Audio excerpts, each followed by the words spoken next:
And why is the African Adaptation Program the right plan for us, and why at this time?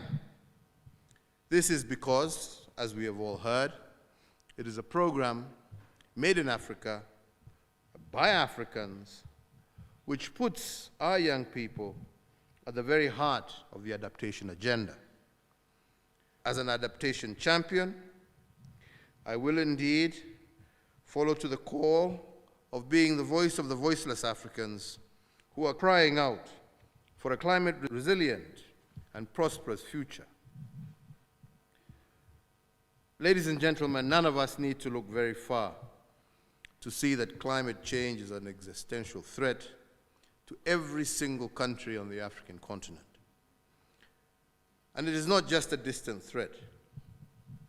We are living and experiencing this threat, and we are currently in the eye of the storm.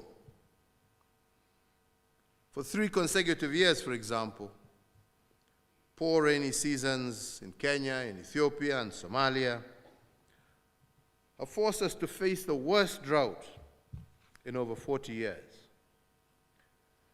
And what does this mean in human terms for Kenya and our neighbors when harvests have failed, and whereas we stand, over 3 million of our livestock are dead?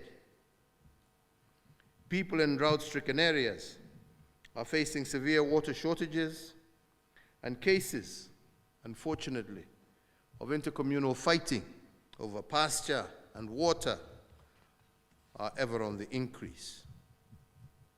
Indeed, as we speak today, over 4 million Kenyans are in need of food assistance, and close to 1 million children under 2 years are malnourished.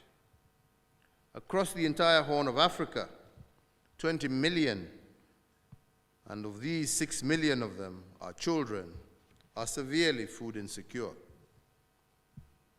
Extreme weather conditions, such as the ongoing drought in the Horn, or to use another example, the devastating floods in southern Africa and South Sudan, will, if not checked, completely retard Africa's progress.